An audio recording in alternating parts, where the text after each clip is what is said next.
What you saying, bro? What you saying? Two black dads. Two black dads. Two black dads. So this is our first installment of our new show, podcast, what do we call it? Conversation. Yeah. This is our conversation. Our conversation surrounding who we are as two black dads. The essence of this channel is for us to explore what it means to be a black dad and how that affects our wider world, our surroundings. How can we change our surroundings to ultimately to benefit our children and the children of our brothers and sisters to create a better future. We're seeking enlightenment through conversation and discussion. So it's definitely a chance for development between ourselves as well, because obviously there's so much that we want to learn, and there's so much room to grow and develop. So it's gonna be my journey. So I guess we can start with who we are. So I'm Johnson. And I'm Rose. I'm calling myself Rose. Yeah, Rose and Johnson. Rose and Johnson. I think that works. Rose and Johnson. Two black dads. Two black dads. Rose and Johnson. Rose and Johnson. Yeah. Two brothers. I'm 25. How old am I? 28. I'm 28. Yeah. So I'm 28. I got one child. He's 1.5 and one on the way. And I got one child, and she's 5 months now. So. And it's been a madness. It's been a madness, bro. It's been a madness. It's been crazy. I got a daddy smile. Yes, you know, daddy smile, innit? Daddy smile. Daddy smile. Yeah. It's mad. And I guess obviously you would want to know why we're actually doing this. Like, why are we sitting here? Why are we using our time such as this? And it's just our idea of making the channel, I guess, stems from our childhood and growing up. And then it also, obviously, that's where it stems from, but leading up to obviously things that have gone on in our lives is obviously pushed us to think something has to give and a narrative needs to change. And so I guess we could start with us growing up in that regard. So there's three of us. There's me, Johnson, and then our older brother as well on my mum's side. And so obviously it was just my mum as a single mum just raising us through. Grew up in Hackney. And actually, I'll say grew up in Hackney and North London, Everton. I was between both, but obviously mainly for me it was Hackney, innit? That's where we spent most of our time. And obviously our father wasn't around. It's crazy. The first time we met him was 10, innit? I was 10. He was 13. I was like 13. So that was the first time we met him since we were little kids. My earliest memory of dad is most probably it's waiting for him to come. So I'm dressed up. Well, I say dressed up. I'm a kid, obviously. I don't even know how young I am. I'm small, really small, and I just remember crying. I do remember that. And Mum said he's stuck in traffic. Yeah. I swear, I was waiting next to the window. Yeah, I was waiting next to the window. I was waiting next to the window for time. Yeah. We got all dressed up. I was waiting next to the window all day. And then at the end of the day, he called and said he got stuck in traffic. He got stuck on the motorway. Yeah, something like that. Late when he called. Yeah, I live in the same area now. Yeah, just so you don't know where I go on. You get me? Yeah. Till this day, I can get to his house in like less than 5 minutes. Till this day, less than 5 minutes on the scoot. So what was it? So we've been planning the channel for a while, brainstorming, talking, conversating about how we wanted the channel to actually plan out, and then it got to a point where it was like we need to just do it. We know that the first couple episodes, we're gonna be stiff on the camera. We're gonna be awkward at first. It's gonna feel weird. We're not gonna know exactly. We're gonna watch this back, and I'm gonna hate it. I'm gonna be like, I hate the way I speak. A couple years from now, I hate the way I sound. Yeah, we're gonna cringe. We're gonna cringe in a couple years as we progress with this, and we become better, and we understand how we want it to look and how we want it to feel. But we're doing what we can. Do what we can. Yeah, just use what you can, and just get it out there. And that people like M Bance, for example. it's them man there. They inspire me not only because they're from the ends and Munya. Yeah, and Munya, yeah, obviously Munya, because they're from the ends and whatnot. And you know what it is? It's just where they're from. They're from the same area. Young black boys who are just using their iPhone. Like there's times where like they're taking shots, yeah, and because they're close to, like, he's got glasses on. One of his characters always wears glasses in it. Yeah. You can actually see. My man just there. You can see that, and it's like, but it's like, as much as you see that, they're getting it done. So it doesn't matter because they're gonna progress no matter what. They're gonna get better at editing. They're gonna get better cameras. They're gonna get more and more followers. That they're doing what they're doing. Obviously, not to say they're doing it for the followers, but the followers equal the influence, and the influence equal the overall change that they can create. And I hope the same thing for us. Just because of the nature of what we're trying to do, and what we're trying to speak about, and the conversations that we're trying to actually start. The things that we're trying to put out there into mass consciousness, and into the wider conversation at all. What am I saying? So, what have I got in my notes? So, art inspiration, as you said. There's a few things actually. Recently as well. Recently, for example, one thing to mention, definitely have to mention. I have to big him up. Tricky. I have to big him up. My man's interview with his dad. 10-10, definitely, man. It was it's obviously something that I've even said them in the bar, like, it hit me mentally. You get what I'm saying? Like, it's a beautiful thing that he's able to sit down with his father and have such a conversation, a real reasoning, a real reasoning conversation. You know what I'm saying? For me, at this current moment in time, obviously I'm not too sure exactly how you feel in that regard, but it's not something I could do at this current moment in time. Just due to obviously past tensions and past things, but that's not what we're here for, innit? We're here to think about the future for our kids. You know what I'm saying? And to stop a repetition of that process that we had to go through of just kind of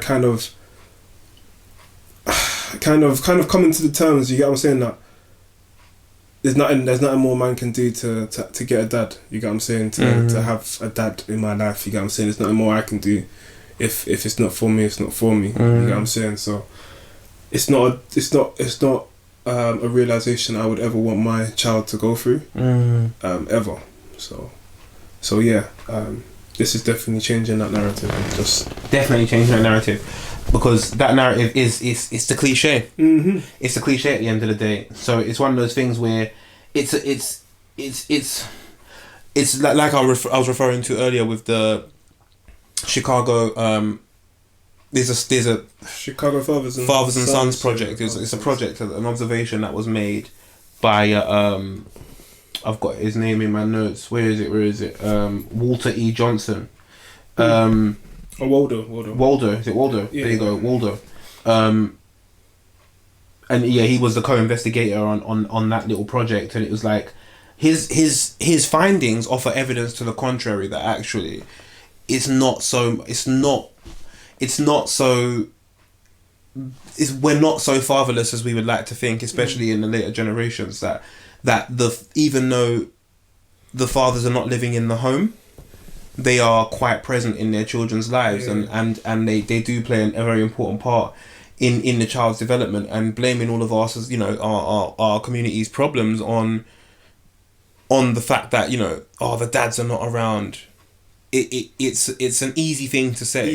Easy. And so I want to inspire a conversation that speaks about the opposite. Because there's some of our own brothers that I see, and I can see them going that same way. I can see them like, dealing with the mum is difficult. It's long. So I'm not gonna do that. Like one of my brothers even advised me to do the same because of the problems I'm having. That I should just you raise my son and I'll be back in like 16 years or something. Yeah. And I was just like, it's incredible, because it's just like, that's what you're gonna do, and you claim to be doing what you're doing for your daughter or for your son. So you can't, at that point you can't, you know what I mean? It's it's not to say that they're not, but it's the same thing. It's just something I've observed in myself. Like where I would be like, I need to do this and I need to get it so that I can do this for my nieces and nephews. And it's like when I started this journey, my man's like 11, and I'm still on this journey, and my man's like just turning 18 or something like that. 17, 18. Yeah, the years just flew by. The years just flew by. And he said to me, back then when he was 11, he said to me, but by the time you actually get this stuff that you're working for, I'm going to have it myself. I'll be getting my own. And we're not going to want what you've got at that point, because the time it's done. It's over. Yeah, it's done. When we needed you, it was then. It's not now. So like, I just want to go park. You know what I mean? Like, I don't... And that it was an eye opener for me, and even though it was an eye opener, I didn't observe it to the level in which I would like to observe it now that I have my own child. I didn't observe it to the level in which I feel it needs to be observed in for all of us. Yeah. No. And so these are the things that I want to talk about and kind of change that narrative, change the cliche from the typical perceived fatherless or whatever household to the reality, and have us talk about the reality, which are the trials and tribulations of what it means to be a black dad. Because there's no point of shying away from it. Like, obviously we're human, innit? That's it. We go through our struggles, we go through our trials, we go through, you know what I'm saying, whatever. But there's no point of just painting that negative and painting that black per se. You get what I'm saying? There's obviously it's just deeper than that. It's deeper than that. It is much deeper than that. It is much deeper than that. Obviously, everyone has their individual, situation. But as much as that's the case, we all have our similarities as well. And there has to be something. Exactly, there has to be something said when it comes to those similarities. There has to be something, as you said earlier, something's got to give. And it's the same thing over here, where there has to be something said about those similarities. It's one thing for us to observe our differences. I know that argument's made with everything, like racism and all that other stuff. But speaking of it from the perspective of just within our own communities, there has to be something said as to why there's that universal black man kind of experience and black woman experience. Yeah. Because I'm not on any other race, so I can't observe, and I don't know whether it's a thing where every race has that, where there's a universal white man experience, a universal Asian man experience. I don't know if that is the case. Yeah. And so because of that, it just adds to the same conversation we have to have at the end of the day, because it's a real thing, and it's something that we can observe out there. So that speaks and brings us to the point of the what we would like for the future of the channel in regards to interviews and the things that we would like to people that we would like to speak to. As I said, we've got our own little list, and we would love to go through and just speak to certain people and random people just about to add their 2 pence to the conversation about what are their observations and their perceptions, and what have they learned, and what knowledge can they share, what wisdom can they share, should I say. Of course, we want to share knowledge, the things that we pick up as black dads, the things that we're picking up when it comes to just cooking techniques. Even when it comes down to brands, I don't want this to be a channel where we are doing like child brands and looking for sponsorships, and not to say that we're not looking for sponsorship. # I want Goku Uggs. Yeah. But obviously, when it comes down to good products, when it comes down to black products, when it comes down to promoting the things that we put on our children's skin, then there's no sponsorships needed. I'm just gonna speak what I speak and say what I find is good, and I don't feel like compelled to be promoting something based on someone paying me or giving me anything. Stay real to what I do. There you go. or not promoting Or something not simply because they haven't paid us. Yeah. That's obviously. You know what I mean? Because a lot of people will just put the black sticker over it. So obviously, I want to promote this, but obviously, you know what I'm saying, you might as well call me with something. Some money. You're gonna get a little something from this. Followers and that. I got a little bit of clout, so you might as well just. No, I'm not really trying to be that guy. I never want to be that guy, and if I ever become that guy, I expect the comments. He's waste, man. Look, gonna slap a bunch of dislikes. Yeah. Man's gonna see this whole video just pop up 10 years from now. Look what he said he wouldn't do, and he's done. He's done it. Look at what you've become. You're basically like unbox therapy. Like, what do you mean? Just a lot of our conversations will be inspired by topics and research, current research and research that's been done. I want to speak a lot on.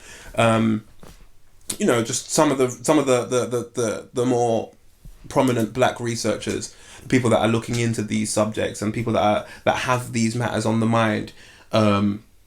We just had an amazing conversation with a random brother. I didn't get his name. This thing said Bengali King or something like that. Well, stereo. Fair enough. So. Well, we're gonna be using stereo.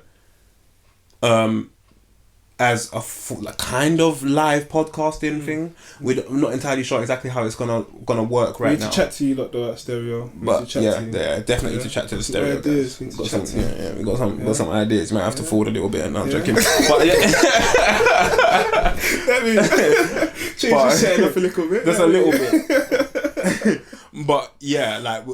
But earlier on when setting up for this initial shoot. We stumbled across a video format that we'll cut some of it in anyways. But we're setting up and we stumbled across when getting onto stereo, falling over my words. This format that's fairly unplugged, of a method that we can use to interview random people and whatnot, and I think that's probably most definitely something we're going to utilize in the future. And that's something we just found out right now. And that's what I mean by there's no perfect plan, because that was so random. That was so random. It was serendipitous, and we just let it run. And the camera's cut off, and so unfortunately there's a lot of that conversation missing. Check it again as well. We probably should. Yeah, it's still recording. Oh, it's still recording. It's on 17 minutes though, so I don't know if it's going to cut off soon, but yeah, the reason why we're even saying these things and sort of even telling you the direction we want to take and where we're looking to grow the channel is because we're not coming on YouTube or anything like that in order to sort of how would I say this? We're not coming with an ideology to young. That's still young. That's so young. Sorry. So right in the middle of man's thing, man's gone dark, and man's gone dark, and silhouette thing. But yeah, we're not coming to sort of force our ideology onto anyone. You get what I'm saying? It's a thing where we're just having a conversation and we're showing you natural growth in the same way that a child will grow, same way our minds develop, same way we've grown up through life. You get what I'm saying? It's all natural.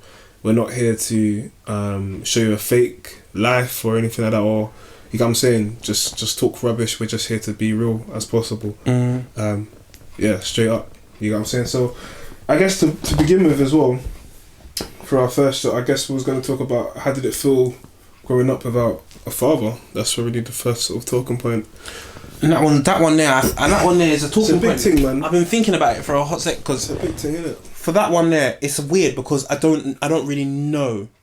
Like I don't know what it's like. It feels growing up with a father. There you go. So because of that, I don't know what it was like to grow up without one. If that makes any sense, it's just I understand there's certain elements that I understand as a man now that I'm older. That typically I wouldn't really think about as a child. And so I understand how it could have possibly affected me, but I don't have any active opinions or thoughts as to how I've been affected by it. Okay, yeah. Like I don't know how if dad was in my life at the time, how that would change how that would change who I am as I am. because obviously a lot of our brothers and sisters on dad's side didn't have him in their lives. Yeah, not at all. And so you know, when I run into to them, for the most part, they're all completely different people for obvious reasons. You know, brought up by not random, but you know, I mean, brought up by individual different people. Yeah, so they all have different traits, as you would expect. Yeah. And so that's always led me to feeling disconnected from the rest of my brothers and sisters and whatnot. And so fair enough that I'm in a position where I'm like, all right, cool. You know, like these people exist and that, but what does that mean for me? For me, yeah. What does that mean for my child? Yeah. They've got first cousins, second cousins, just bare people, man, just running around, and they're all it's. Do you know what people we have like in one like area like in East London? In East London, like like it's one of them ones where you have to be careful. You have to be as a man. You have to be careful, Car. You got sisters out there and cousins who are your age. Like, and that's the disclaimer we got from my mother. That's that's a disclaimer that we got. Like, you don't need to be careful who you're dealing with because there could be people that you are related to. You get what I'm saying? So you need to always find out family names. I get that in Caribbean culture and that they always tell you that you have to make sure and find out her family name because, you know, even your grandmother would have had siblings. Fair enough, and that makes sense. That's for anyone. But when it's like your father, like your actual your dad, like on some like, come on, it's a mad thing. It's a madness. So for me, I don't know exactly what to speak on when I look at that point, even though we've got it in the notes. When I look on that point, I don't know what to speak on in regards to growing up without a dad. Like how did that affect me? Like, was you more sad, or was you, and it's like, did you miss your dad? And it's like, to be honest, I don't ever remember sitting there and thinking about it. It's too tough. Like, we'll go out and play yuck, you know what I mean? I don't remember like. Yeah, that's the thing. That's the thing for us. Like, we kind of just got on with it, innit? You get what I'm saying? Like, obviously, it wasn't something that we dwelled over, because it was just mad. Obviously, I'm not gonna sit there. You know what I'm saying? Obviously, those times that he promised to come, and obviously those times that I'll cry. You know what I'm saying? I'll shed a couple tears, be like, "Bro, like, my dad's not here. My dad's not coming," and whatnot. But it wasn't a thing where that would destroy me for a long sort of term or period. Life, like, mum, you know what I'm saying? Mum was working. You know what I'm saying? Mum was doing a couple jobs. You know what I'm saying? We was there at home by ourselves, obviously looking after ourselves as us three. You know what I'm saying? Like, we didn't have time to be sad over dad not being home. You get what I'm saying? It's, if anything, when I look at the question of how growing up without a father affected us, it was more, to me, I start thinking of the minimal times that I did see him, like, and how that impacted me in the sense of we went to grandma's a couple of times, and then, like, I think it was a very short period. We went like 1 week. We went, next 2 weeks we went. You get what I'm saying? I was like, right, this could possibly be a continuous thing, and then boom, it changes. Yeah, of course. You get what I'm saying? So it was that warmth building up and then getting torn away, and then meeting these people who I thought like I could possibly develop relationships with. You get what I'm saying? And seeing them and the way they moved, because I guess obviously they're coming from the same place we're coming from in a sense, but they don't know these people. You don't know, obviously I don't know what they've gone through, or how their mums raised them, for instance, if they've had any stepdads, or how they've treated them, etc, because obviously we know what gone with our stepdad. You know what I'm saying? We used to get beats on a mad thing. So it's like, when I look at us growing up without one, it's those factors there, of the fact that we had to, that mum we ended up having a stepdad who ended up beating us, for example, when mum was out, for instance.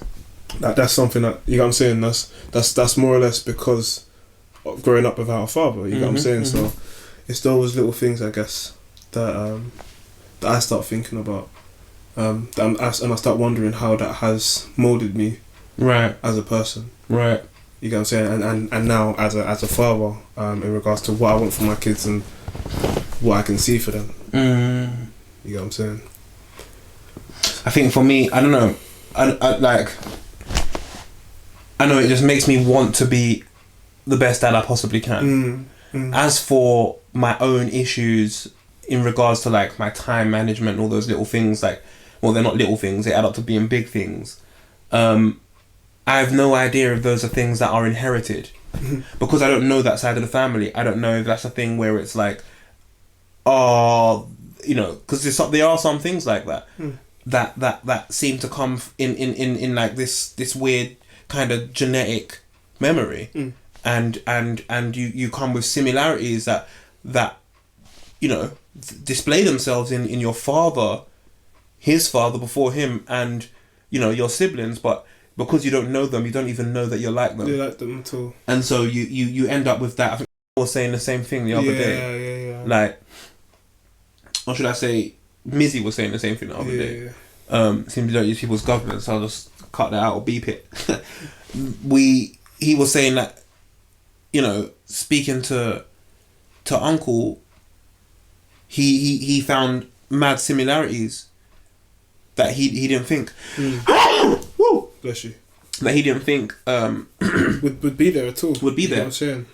And so it's interesting to to think about it from the perspective of like genetics and how things are passed down. So how it's actually affecting you, how it's actively affecting you. Yeah. But that leads me on to the second point that we have in the bullet points, which is father figures. Yeah. Having a brother that's 6 years older than me, 5 and a bit years older than me, you know, going through a lot of the madness before I had to, so that he can navigate me through that, and around that. It's I would be lying if I ever said that didn't help. Yeah, of course. That wasn't a big impact because of the fact that leads me to, you know, that the music that I typically like, and the kinds of music that I would have listened to, of course, talking about music, but like the food and the things that I'll tolerate and all those kinds of things, and then that obviously leads me to talk about that uncle and his influence on me, like till this day, like I'm an IT like roaming engineer, that is what I do. Like I literally go around and fix things for a living. So it's like it shows I can see the direct influence on me because like my uncle's a tech guy. He's a guy who collects technology, plays with it, makes it as good as it possibly can, tries to get it to perform to its most optimum level, most extreme levels, and then he puts it down and never uses it. It's not. He doesn't. It's his hobby. Oh, it's his hobby. It's his hobby. It's a sick hobby. It's a mad sick hobby. And that led me into a love for like microelectronics, and that led me into just a love for pretty much anything technical, which with my interest in music led me to being a musical engineer, which then led me back to IT to be an IT. You know what I mean? Like, and I can trace this all back to going to the computer fair with Uncle Key. Uncle Key, innit? When I was a kid. And so he would buy me tools and stuff like that, and so till this day I walk around pretty much with, in my backpack there's an electric screwdriver, which I know it sounds mad, but there is an electric screwdriver in my backpack all times. I've got a screwdriver, probably a little knife, a little spanner, just because it's just your everyday carry. It's what I do. And that's all from just a man that's taught me something from since I was a kid, and it really goes to show how much father figures have an impact on me. Yeah. So when it comes down to obviously the unconscious bias that people can have when it towards their fathers and whatnot, by not understanding why they are the way that they are, and then seeing themselves reflected in their fathers, but seeing the selves that they don't like, everything they're trying to escape from themselves, and so they don't ever build that relationship with their dad. And it's so when I think about, I think these are the things that I think about in regards to father figures, and going back to what you were saying in regards to not like how it's affected us not having a father, but having father figures. No, but it's even mad that you say that. Like even in regards to like not knowing that you have similarities with your parents, for instance. Like for example, growing up, of course, say if we talk about women, obviously we know our dads are gallus, I should say. But in that regard, sort of growing up, especially in the area I did, that's more or less a lot of the time that's what I was on. I was a little bit too reckless, I would definitely say, when I'm looking back now, with how much women I dealt with. I'm saying, Jimmy or no Jimmy, it was just reckless, you get what I'm saying? So at those times I was always thinking at the back of my head, am I going to be like my dad? Am I going to be someone who has and loads of kids, I should say, you know what I'm saying, loads of kids with multiple women who I may or may not have any feelings for, or I may or may not have any connection at all, you get what I'm saying? Because a lot of the women I did link up with, it's not like I had any connection at all, like obviously after parties, after carnival, them things there, like, you get what I'm saying, it was bare times. And so me having a child now and having my daughter, and understanding the power a man does have, you get what I'm saying, when it comes to being a father and being in a child's life, it was definitely not something I wanted to. It's definitely behaviours from my father I didn't want to repeat, or even adopt at all, you get what I'm saying. When at the minimum, when a child is in the picture, you get what I'm saying, like, it's like the maddest switch. That's basically what it is. We were just speaking on, these are the kinds of conversations that we would like to have. These are the kind of discussions that we want to inspire. We want to know more about other people, more about other dynamics within our own communities, things that can factor into how we are, why we are the way we are, that we don't even know. Things that are playing out subconsciously, things that are playing out consciously, but we don't observe them as cultural things. Yeah. We observe them as maybe familial things, like things that you inherit from your parents, but not things that are part of the overall culture. And so, as stated earlier, there's a lot to come. A lot. There's a lot more to come. Like I said, we'll cut in that conversation because that was quite awesome. He spoke on knowledge of self, and the self-loathing that leads to the breakdown of communities, and there's a conversation to have on that. Yeah, big in regards to how that can be affecting the public perception of black dads, and how that can be affecting black dads in general, as to how and why we carry ourselves the way we do. We do, yeah. That you know, like, does that add to why men are able to walk away? Or is it why the thing, why it's not even, sometimes men don't even walk away, it's to feel why they feel like there's nothing they can do. Yeah. You know what I'm saying? Yeah, but at the same time, as much as you feel like there's nothing you can do, you still choose to walk away. Of course. Because there's courts, there's all kinds of things that you can do. Yeah, of course. Not to say that, you know, there's just, you know what I mean? It's just, of course, it's gonna be those real tropical, diverse. You know, there's going to be circumstances out there that we can't possibly comprehend right now, exactly, and that's the reason why we've made this channel, because these are the things that we're trying to understand. The Bengali king, the guy was talking to Asteria earlier. He said something that I would want to quote, which is, "We need to become game changers, not game players." And obviously that goes back to what we were saying about changing the narrative. I think I would even go so far as to change that quote, and I would use more of a like a Melissa McPhail, one of my favorite authors. She in one of her worlds, she has pieces and players, and she looks at life. Well, not her specifically. Her characters look at life as one big tapestry. Okay. And obviously it's interwoven as such, and there's the not so consequential strings, which might leave a small, almost unobservable gap if you was to put it out, and then there's the strings that when you pull it starts cinching up all the way through, and there's the people that are on the actual tapestry individually, and they act like when you have a sheet and you put a heavy ball in the middle and all the balls come rolling in and such.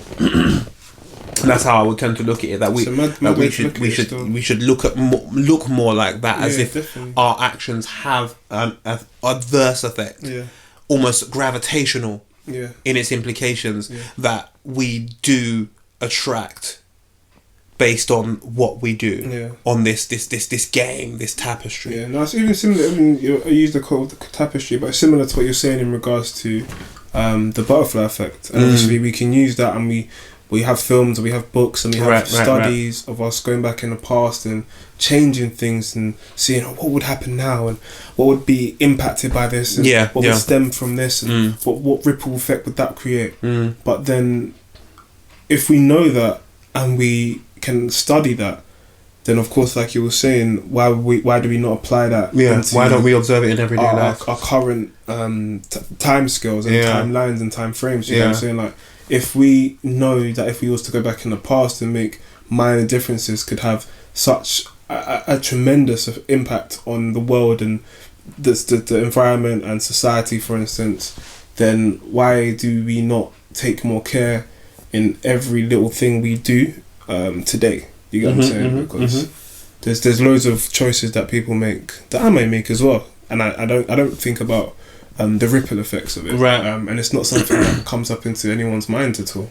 But I think in order for us to start changing the narrative and changing the conversation, it's those things where we have to start paying more attention to, because I feel like in this day and age, I feel like even work, the way the world is run, it's like it almost pushes you away from doing that. It's like it's kind of preventative in that sense. Doesn't give you the time to reflect on your actual everyday actions, because there's so much that you need to do every single day. There's so much. I can't just wake up and I'm gonna help people today, and I'm gonna do that by going to the park with all these people, and we have this next project that we're doing where we're planting plants in the park, and we're digging up this, and we're creating forage boards, like you said earlier, to understand how to use this and how to feed. And we got some you know what I'm saying, I'm not using my data like that. I'm haven't got a deadline, but at the same time I do, because I've got this bill due this day, I've got this due this day, I've got this one who needs this, you know what I'm saying? I've got a daughter now. It's mad, and I feel like this platform is a chance to actually take a step back, and for us all to come together in order to understand where we're going. Some self-observation. Yeah, and just some knowledge share in general. Just talk. A place to just cascade the information and have it all amalgamated in one. There you go. Yeah. There you go. So, I mean, I think that's about it.